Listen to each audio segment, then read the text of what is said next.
Hi, I'm Ken Hall, the CEO and Creative Director of Two Dogs Games. I've been in the gaming industry for over 25 years, and today I'd like to share with you some of the lessons I've learned about how our design choices can impact the health and positivity of our online gaming communities. A lot of people are asking whether or not video games actually cause violence, or whether they contribute to antisocial behaviors like narcissism and toxicity, or if they contribute to compulsive or addictive behaviors. A lot of people, including some psychologists I really respect, have said they don't feel there's a causal link between games and these negative behaviors. But I think that's a little bit too simplistic an approach to take, and it lets us developers off the hook. Throughout history, we've passed our teachings down to each other through stories. And while it's not fair to tar an entire industry with the same brush, there's no doubt that games and other entertainment media are a powerful force in today's world, and they're influencing generations. This means that we, as content creators, have a responsibility to wield that influence wisely. The good news is that games can also be incredible agents for positive social change. Just look at the stories on the Heavily Pixelated podcast. In each episode, creator and host Scott Jones explores how games have positively influenced and in some cases saved people's lives. That's the kind of social impact we should be striving for in our game design.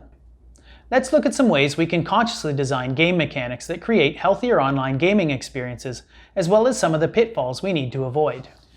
The healthiest games promote interdependence, reward player interaction, and encourage the sharing of user stories in a safe and inclusive space, ultimately leading to a strong sense of community. So why aren't all games like this? Well, let's take a look at the evolution of the social gaming landscape. Historically, games served as a means to bring people together, acting as a vehicle for social and physical interaction. The earliest cases, such as the Olympics, provided a venue for people with different perspectives to come together and share experiences. In doing so, these games formed lasting social bonds and improved social cohesion. Later, card and board games allowed groups of people to share experiences whenever they wanted, albeit with smaller and often less diverse groups. With the advent of computers, games could suddenly provide exciting single-player experiences. And while this presented individuals with myriad personal entertainment options, it also allowed games to act as an easy but less fulfilling substitute for social interaction. In the 1980s, the rising popularity of network games such as multi-user dungeons finally began to rekindle the social interaction within computer gaming.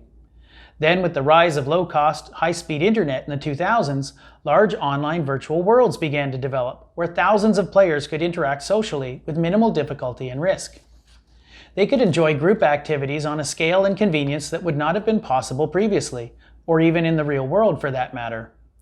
Finally, games had not only returned to their original social capacity, but they had definitively exceeded it. Sadly, this golden age of gaming was not to last. Anonymity and economic exploitation left these early online worlds open to abuse. And this triggered two key industry responses. The first was a significantly reduced investor enthusiasm for these expensive and now risky projects. And the second was a move away from open player trading to more tightly controlled economies. For some players, the social element of these player-to-player interactions had provided a major sense of value and achievement, a feeling of being needed in the game to craft or supply certain items, or to win against certain bosses. As players lost their sense of purpose and belonging, retention rates began to drop.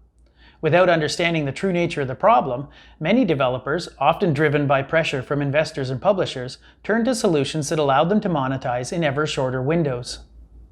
While this produced short-term economic benefits, this approach was in fact short-sighted. It turns out that an online game's big spenders, or whales as we call them, typically take 21 days to make their first purchase.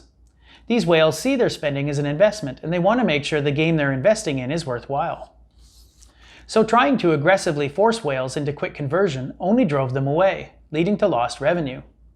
But many of the short-term fixes that early companies implemented in order to offset this lost revenue created even greater problems, and some have led to stress-related physiological issues for players as well. We now know that prolonged stress exposure can cause permanent damage and mental illness, especially in children. The most powerful chemical released during a stress response, cortisol, has been linked to permanent epigenetic changes in young children that can lower their lifespan and can even be passed on to future generations. In fact, current rates of anxiety, depression, and suicide in the USA are 8 times higher than they were during the Great Depression, and the UK is seeing similar trends. Statistics show that on average we are now sleeping 1 hour less than we did in previous generations. This is all pretty concerning, But how much are games to blame for this? How much of this is our responsibility? Clearly, the recent spike in overstimulation and stress-related illness is due to many factors and not just games. For instance, the rise of our attention economy, which includes social media, is keeping us stimulated almost 24 hours a day, while excessive intake of stimulants like nicotine and caffeine from vaping, coffee, and energy drinks is disrupting our regular rhythms. But there's no doubt that certain aspects of modern interactive media are also contributing to this problem. And it is this last part that we can do something about. So let's look at some of the areas we can improve upon. In online games, the prevailing thinking is that the more a customer plays, the more likely they are to pay.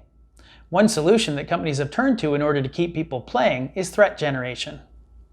Threat generation has many guises. One of these is called fun paying, and it's the practice of encouraging consumers to pay money by making them increasingly uncomfortable if they don't. Examples of this mechanic are action point or inventory caps, which can be bypassed with real money payments. Often when a player demonstrates a willingness to pay to avoid this discomfort, they are confronted with an even bigger discomfort in a never-ending cycle.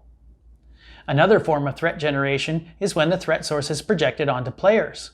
This can be severely damaging to online communities as it increases toxicity and resentment when players blame each other for their unhappiness. But it is the mechanics which continue to generate threat even when the player is no longer in the game that are especially troubling. These can lead to potentially sustained all-day cortisol release and the associated long-term health problems. Examples of this persistent threat are games which require you to log in or your crops will die, or games that allow your assets to be stolen by other players when you're no longer online. This type of game is often easy to spot because they almost always sell a shield that allows players to sleep normally in return for real money. Whether developers know it or not, threat generation targets the sympathetic nervous system and contributes to long-term health risks. For many developers, the short-term economic gains may make this seem like a winning strategy, but ultimately it leads to higher churn and increased user acquisition costs. Another method that's often used to encourage quick spending is pay-to-win. Pay-to-win occurs when one player is able to pay and gain a competitive advantage over other players. The problem is that pay-to-win empowers only one person, while disempowering all other players with every purchase. Ironically, the bigger the game, the more people are disempowered every time one player buys an advantage, meaning that players are far more often disempowered than empowered. In fact, these games often really only function properly when most of the players purchase the advantage, and thus there is no advantage. Because spending in a pay-to-win game harms everyone else, it generates great resentment and toxicity, and results in negative peer reinforcement that actually discourages spending. The disempowerment players feel can also drive them out of the game, requiring developers to spend increasingly more on user acquisition. Meanwhile, user acquisition costs are skyrocketing as consumers become mistrustful of these models, making pay-to-win increasingly unsustainable.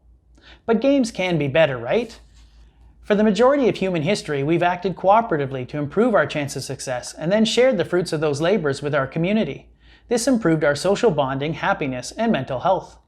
We need to go back to promoting group activities and rewarding successful teams for their cooperation and coordination. And it turns out this may be the best practice both ethically and commercially. Creating healthier online communities results in better social cohesion, which leads to increased player retention and conversion and higher levels of organic user acquisition, as happy customers tell their friends about their positive experiences. Community is also the #1 determinant of whether a game's whales will convert or leave by day 21. The stronger the sense of community, the more likely they are to stick around and invest in our games. So how do we create community? Players want to feel needed and valued. It gives them a sense of purpose and belonging. The best way to foster this is to make sure that there is a wide range of different skills in the game and that no one player can possess them all. This encourages players to specialize, making them reliant on other players with complementary skill sets in order to succeed. In games that successfully create this interdependence, players often form teams that become increasingly proficient together over a period of months or even years. Each player's strengths and weaknesses are well known in the game space, and this renown often extends well beyond their own team. Furthermore, when winning is no longer all or nothing, there's an enduring respect that's generated even in a loss. Making sure there are positive rewards for losses, such as gaining experience or achievements, allows players to learn from competition with better players. And this benefits everyone by reducing the resentment and bitterness that are associated with winner-takes-all models. Another design mechanic that can help community building is encouraging player interaction. In games that excel at this, the best rewards can only be attained through careful and organized teamwork. Good examples of this are games where players have to work together to solve problems. The simplest example is where one player stands on a pressure pad and the other goes through a door to get a key. But Keep Talking and Nobody Explodes is a game that did this really well. In this game, one player has the bomb defusal manual and another player can see the bomb on the computer screen, and the two players have to communicate with each other in order to defuse the bomb in time. It's really important that we give players opportunities to play and achieve together, providing as much group reward and progression as possible. Another way we can help build this community is through increasing accountability. When anonymity is reduced and emphasis is placed on a player's reputation, it becomes easier for any antisocial actions they take to have lasting consequences, and that accountability serves to mitigate toxic behaviors.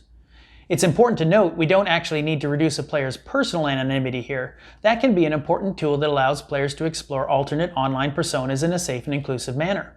We just need to make sure the reputation of a player's online persona is persistent, public, and socially valuable.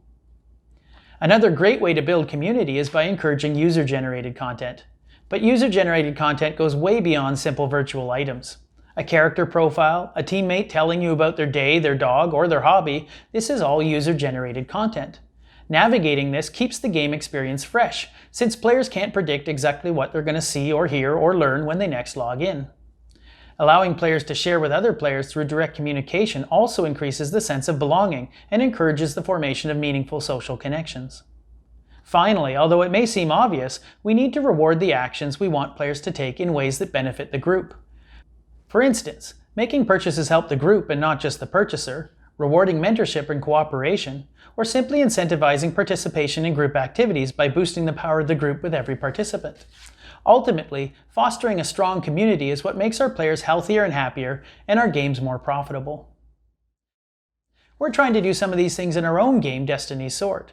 So if you want to see how we're going about it, please visit our Steam page and wishlist the game.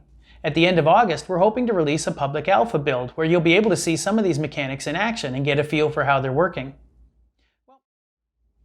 That's all we've got time for today, but thank you very much for listening, and thank you for bringing positive social change through your own games. Keep designing and have fun. All right, take care. Bye.